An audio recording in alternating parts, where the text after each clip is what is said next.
Welcome back, GCSE History students. We're diving straight into this explainer on the British sector of the Western Front. No time to lose, so let's get right into it. Here's the plan for today. 1. Context and terrain. 2. Medical conditions. 3. The chain of evacuation. 4. Experiments in surgery. And finally, number 5. Working with historical sources. All right, starting off with Section 1, context, specifically looking at the terrain and trenches. You have to understand, the Western Front was literally the muddiest, bloodiest environment imaginable. Its geography practically dictated medical history. Now take the Ypres Salient. Make sure you jot this proper noun down. A salient is basically a bulge pushing right into enemy territory. What does that mean for the British troops stationed there? Well, it meant they could be fired upon from 3 different sides all at once. It made this area notoriously brutal for casualty numbers and just an absolute nightmare for getting stretcher bearers in and out safely. Look closely at this devastation from the Somme in 1916. As you can see, the terrain itself became the enemy. The ground was just shattered and completely waterlogged, which ruined any infrastructure for medical transport. We're talking thick mud, massive shell holes, and collapsed roads. That kind of destruction added hours to journeys that really should have taken mere minutes. So how on earth did they navigate this mess? Well, through the trench system. Notice the British troops moving through a communication trench here. You basically had 3 types: frontline trenches for actual fighting, support trenches behind them, and then communication trenches connecting the whole shebang. Now, when you think of this layout, you absolutely must explicitly remember 2 key locations: Arras and Cambrai. Arras is famous for its incredible underground hospital, safely sheltered in these deep chalk tunnels. Cambrai, on the other hand, is absolutely crucial, because it was the site of the world's first blood bank, back in 1917. Seriously, keep those proper nouns locked in your memory for the exam. Moving right along to Section 2, Conditions Requiring Medical Treatment. Here, we need to focus strictly on cause and effect in the trenches. And listen, for your exam, you absolutely must clearly separate environmental hazards from weapon injuries. The trenches created 2 completely different categories of medical problems, and understanding this division is absolutely essential to scoring well. Let's break down the major environmental illnesses first. Number 1, trench foot. This was a terrible, gangrenous condition caused by just standing in freezing, waterlogged trenches for days on end. Prevention was the key here. They had to change their socks twice a day and aggressively rub their feet with whale oil. Then there's shell shock.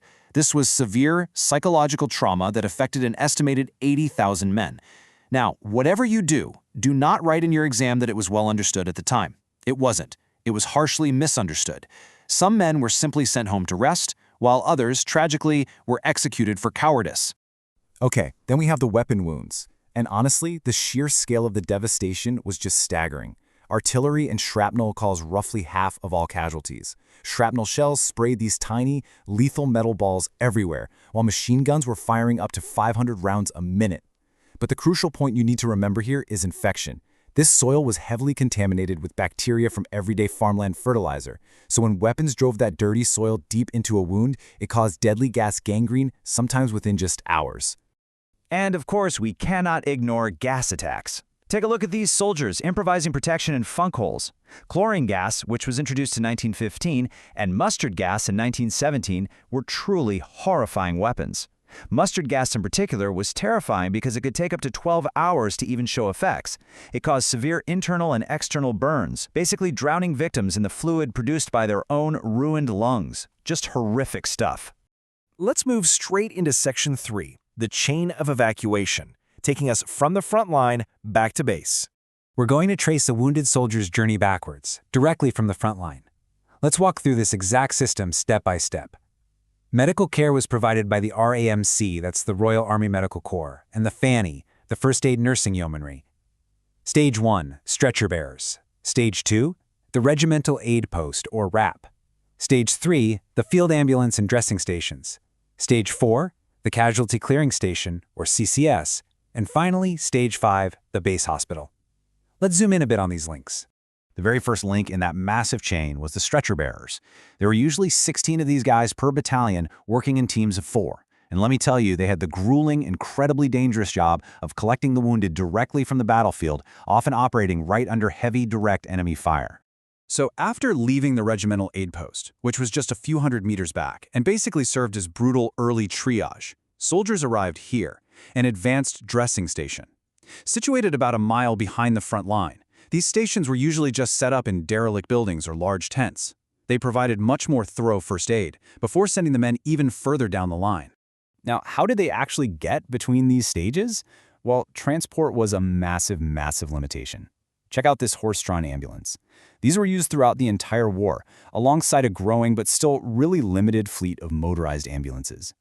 This slow, incredibly bumpy transport tied all the evacuation stages together, eventually moving men from the casualty clearing stations all the way back to the base hospitals, which offered proper long-term recovery. All right, Section 4, Experiments in Surgery and Major Medical Breakthroughs. It is absolutely vital to understand this next point. Mass casualties, not quiet peacetime research, forced these medical breakthroughs. Necessity really was the mother of invention here. One of the most important concepts to nail down is the Thomas Splint. This was a rigid leg support that stopped the broken bone from grinding into muscle and blood vessels during transport, which effectively halted catastrophic blood loss from femur fractures. But beware, here's a classic exam trap. Do not say it was invented during the First World War. It actually existed before 1914. What changed is that it was widely adopted on the Western Front to save lives. And just look at this number, 82%. Before the widespread use of the Thomas Splint, a soldier with a broken femur had a really dismal 20% chance of survival. 20%! But with the Thomas Splint holding the leg perfectly rigid, that survival rate jumped dramatically to 82%. The direct effect of this single adoption was just absolutely staggering. Now, there were other critical innovations too. We saw the deployment of mobile X-ray units right near the front lines to locate deeply buried shrapnel quickly. Then, there's a vital proper noun you need, Oswald Hope Robertson. Remember him. In 1917, at Cambrai, he established the world's first practical blood bank by figuring out how to use sodium citrate to store blood safely. That was a total game changer. And finally, there were huge pushes in aseptic surgery and a highly specific process called debridement. This essentially meant cutting away dead, infected tissue to stop that deadly gas gangrene from spreading. Last but not least, Section 5, Working with Historical Sources and Evidence. Time to switch gears to some exam technique, because you will be required to interrogate historical evidence like a true historian. When evaluating literally any source in the exam, whether it's a huge national government report or just a local, personal letter from the trenches, you must ask these 3 exact questions. 1. Who created it and why? 2. What does it actually tell you, and just as importantly, what does it leave out? And 3. Is it useful for this specific historical inquiry? Let's do a quick practice run. Take a look at this historical photograph showing the interior of a British ambulance train ward. Let's apply those questions. What does the camera actually show us? Well, it clearly shows the physical layout, the incredibly cramped conditions, and the tiered bunks for transporting the wounded back to base hospitals. But what does it leave out? Think about it. It completely leaves out the awful smells, the agonizing noise, and crucially, the complex medical decisions being frantically made by the doctors and nurses just out of frame. You must constantly challenge the source like this. To wrap this explainer up, I want to leave you with a classic exam question. How significant was the First World War in the development of medical treatment? Remember the core argument we've built together today. The war didn't necessarily invent everything from scratch, but the desperate, terrifying pressure of mass casualties scaled up existing ideas rapidly. The brutal terrain, the devastating new weapons, and the horrific volume of injuries basically forced a medical evolution that peacetime simply never could have matched. Use this structure, deploy your proper nouns confidently, and build your case. So I leave you to consider this. Without the immense horrors of the trenches, just how many decades behind would modern medicine be today?